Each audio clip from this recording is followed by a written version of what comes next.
What is up, YouTube? This is Taylor Moss here from Everything Under the Sun, and today I'm going to be showing you guys how to play with the game engine in Blender 2.58. I'm going to be showing you guys how to move a camera around, how to shoot a projectile, have it hit some stuff, and yeah, it'll be some fun.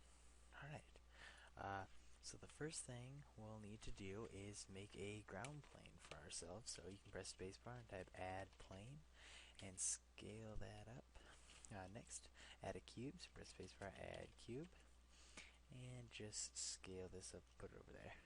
Next, right click on your camera, press Alt R and then Alt G, and just pull it back here, and then press RX to scale on the X axis, and then press 0 on your numpad to see how that looks. So, that looks about right. Maybe we'll actually press GZ and pull it down on the Z axis.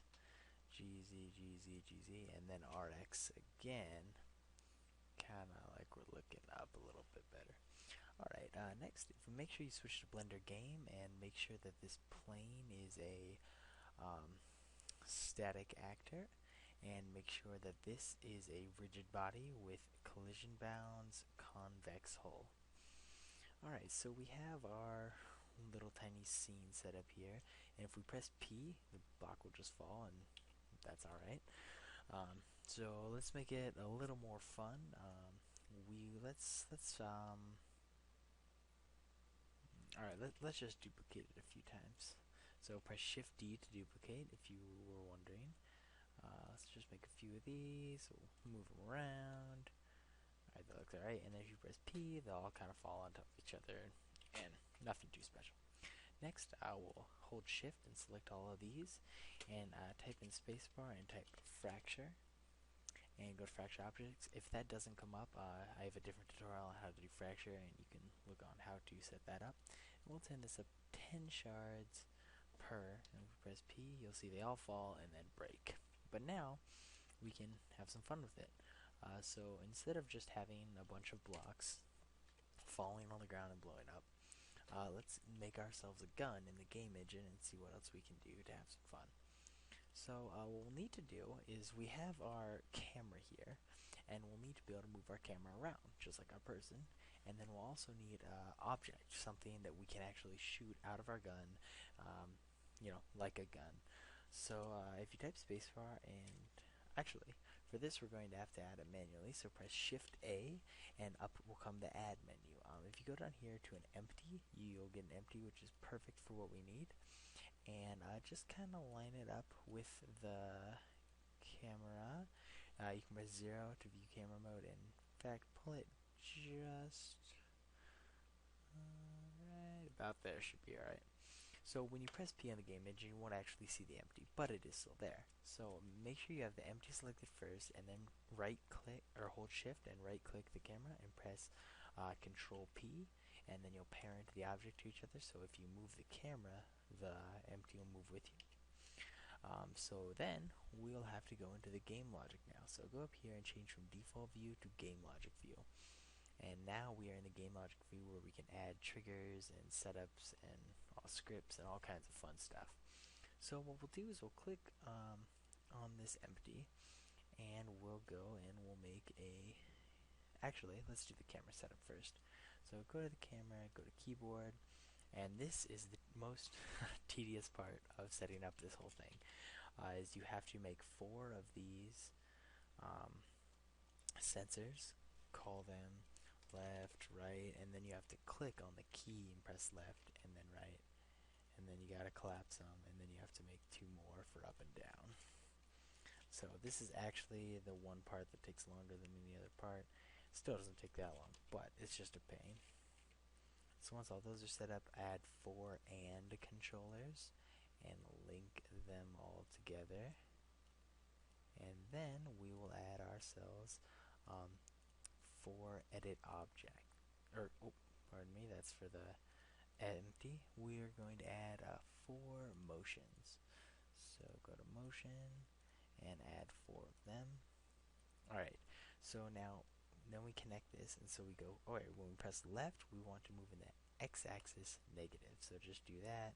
Right will be to the right, and get those 2 done. for up and down, we want to move up in the y-axis and then down. So if we press P now, we can, we can't see our camera, but if we go into our mode and press P, you can see we can move the camera around, which is nice. It just moves up and down and left and right. It doesn't move in the z-axis or anything. It just lets us pan around. So now that that's done, we'll have to add the projectile and all that fun stuff. So if you go and just type spacebar and type add UV sphere, we'll make ourselves a little ball. So what we can do is scale it down a bit because that looks more like a bullet than what it did before, and just pull it over here, and we press M and move it to layer 2 because we don't actually need to see it. Alright, now if you go back and click on your empty here, make sure that's selected, you can now add the actions here. So we'll go to keyboard and we'll press we'll type in the shoot and it'll be spacebar. Add another and controller, and this time go to edit object, and what you'll want to do is the object you'll want to do is sphere, so take the SP and it'll add a sphere. And what we're going to want to do is add velocity in the y direction. So if we turn up the velocity right here and press P, you'll see that we do not shoot a ball. Alright, so what's happening is that if we go out here and we press P, you'll see that it's not actually moving because our sphere doesn't have any dynamics on it. So if we go back to our second layer here and click on the ball, we'll have to go over here to the physics and make that a rigid body. Also, if you scroll down to collision bounds, make sure you change that to sphere. So now if we go back to our first layer and press P and press spacebar, you see the bullet, and it flies and it actually interacts with stuff. So what we can do is we can press 0 on a numpad and press P, pan around, and just blast away. And you can see how this could easily turn into a pretty fun game. I mean, you just add some objects that kind of move around a bit, and you just kind of pan around and shoot stuff. And there's a ton of other stuff you can do. You can add materials just like if you were in the regular Blender by just going to add material and then adding it. Lots of times people get confused because lots of things aren't here. Like you can't see tons of options. You have to go back up here and go back to default in order to see everything the way Blender is usually set up. But yeah, that's basically, I mean, there's a lot of other things you can do with the Blender engine. If you go back into the game logic section, you could say, go to this second layer, and you can add a game property to this. You could call this like ball, it's the game property. Then if you go back to this layer, and say you could paint a target on this face, and then you could say, add collision, and then it would be object, and then you can say the game property ball, so every time that that ball hits it would do something different, like explode or change color or something like that. There's a whole range of things you can do with the game engine. I'm just trying to get you guys a basics on what to do, on how to add, you know, these actuators and how they all work, how to get some basic movement on, and yeah.